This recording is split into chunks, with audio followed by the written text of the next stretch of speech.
Here's another question from week 2 at Cottonwood's Relationship Goals series. Here's one. This probably definitely goes to you, James. It's how can parents connect or reconnect or even, and they use the word, correct their kids without being so angry when they've clearly done things wrong?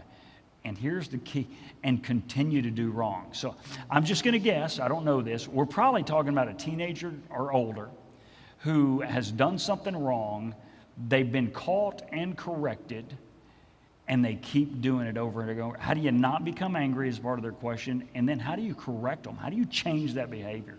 I think, first of all, you're probably going to be angry. You know, I mean, it's natural if a child's continually misbehaving like that you're going to be angry, but it's what you do with that anger. I think you have to separate the sin from the sinner there and not attack. And we have a tendency, especially men, we tend to go on the attack. So one thing I think is not speak when we're angry. We need to pull away for a little bit. We need to pray about it. We need to calm down, talk it over with our wife. I think we need to have a plan and make sure that we're a united front with that plan, because what happens a lot of times is I'll have my thoughts in my head, my wife has hers, and we're not on the same page.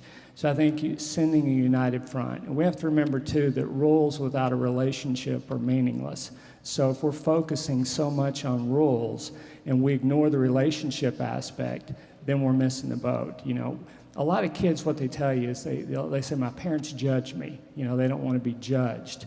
Now, obviously, there's some things they're going to be doing that are just wrong, that we have to step up, but I think it's how we say it. You know, kids need to be, they need to feel, you know, important for who they are apart from their performance, and especially boys. A lot of boys, if we get on to them, feel like we don't love them anymore, you know, they don't. So we have to be careful, I think, about not being so critical, being so harsh. I think, too, if you're going to go talk with them and you had some damage go on in the relationship, you have to pull back for a little bit, and you have to be humble. Like you talked about earlier, you have to apologize when you're wrong. I'm sorry I reacted the way I did the other day. That was wrong of me to act that way. Well, let me ask you, give us some help, and then, Dave, I'd love to come to you on this. One of the words they use is correct. Okay, it's one thing for us to figure out how to best approach the child.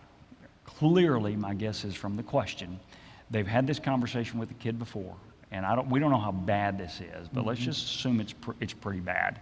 And there's a clear understanding that was wrong, but the kid does it again and does it again. It's one thing okay, I keep responding to that wrong the right way. Let's say I get my response to their wrong the right way. How do I actually correct the behavior? Yeah. Well, I think you have to be consistent in what you do. They need to know that no matter what, you're always going to respond the same way. I always recommend when parents come in to do written rules and consequences. That way we don't punish out of what kind of mood we're in. You know, if I'm in a real good mood, I might let my child off, but if I'm in a bad mood, then I'm really going to come down hard on them. They need to know, I kind of compare it to a slot machine versus a Coke machine type of reinforcement. You know, if you go to a slot machine, you keep putting money in because you never know when you're going to get the payoff. It's just not consistent, so you just keep putting the money in. If you go to the Coke machine, you put money in, you might shake it or kick it a little, but you're not going to keep putting money in. Parents need to be more like the Coke machine. Usually parents that come in for therapy, what's gone on is they've had that slot machine type, and the kid never knows when they're going to get their payoff. So I think you have to be consistent with what you do. Both a positive or a negative payoff. Right, that's right. They put a coin in, all of a sudden they get all the judgment or discipline in the world, and then 50 more times they'll do the same thing and nothing happens. They get some oranges and lemons, and then all of a sudden, bam. Okay. If I tell you, I don't like you, you're mean, you're a bad dad.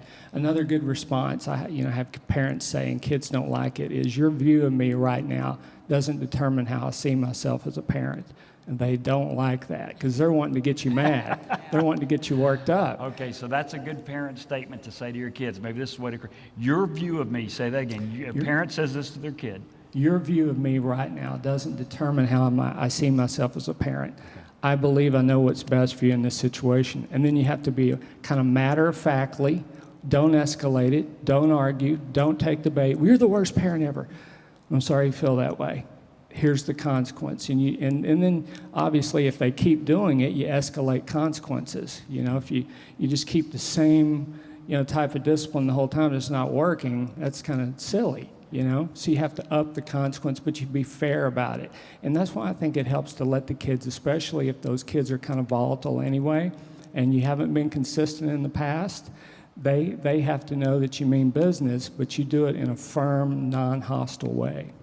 But that's where you write those out. Yeah, firm, fair, fun. Just like if you're a teacher. If you're those things, you don't have problems even with oppositional, defiant type kids. They'll usually do what you're wanting them to do. Well, I agree. Consistency is so important, and I think it's important in all relationships. But consistency.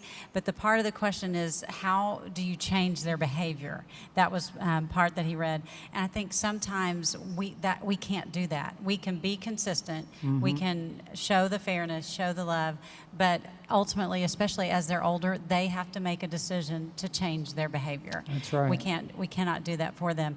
But I remember as a parent, we have 4 teenagers, well, some in their 20s now, and there have just been times when we realize that we can't change their behavior, and we can be consistent, we can show them love, and that's what just being in God's Word helped our reaction, to not be judgmental, to not be, too harsh, and to not be that slot machine that you were talking about.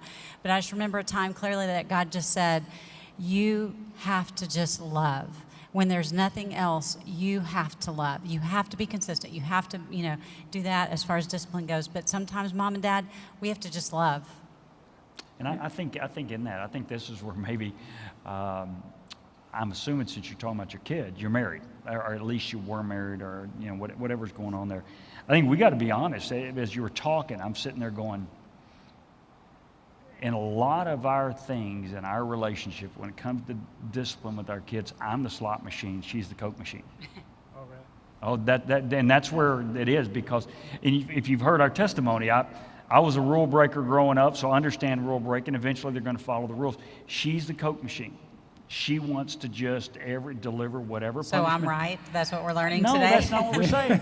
That's not what we're saying. But I mean, Finally and that's comes caused out. a little bit. That's caused a little bit of conflict. She's like, "Well, why are you not?" And because every time, it just doesn't matter to me. Doesn't matter to me. But it's still wrong. But it doesn't matter to me. But then there are other times, something little. I've just had enough because I've been keeping score, and I'll go slot machine on them. Yeah. And she's looking at me going, "Well, that wasn't that right either." So. I guess the thing for us is we've navigated, we've both gotten better, and we've both gotten better. So you got any thoughts for us? Can you help us? I think, I think that's pretty typical because God puts us with somebody who's opposite in that. So there's usually one, many times it's the male who is the more consistent one. And then you go to your mom and she might back down. I mean, that's more of a typical pattern that I see, but it's definitely not always that way. But you have to use both of those strengths. You have to realize, okay, sometimes we need a little of that mercy, but then sometimes we need to draw the line and say that if we step beyond here, this is what's going to happen. But again, you do it in a loving, caring way. But a lot of times parents aren't on the same page and they battle each other. Well, you're always letting them off the hook. Well, you're too hard on them. You have to use both of those. Those both might be true, but use them to your advantage.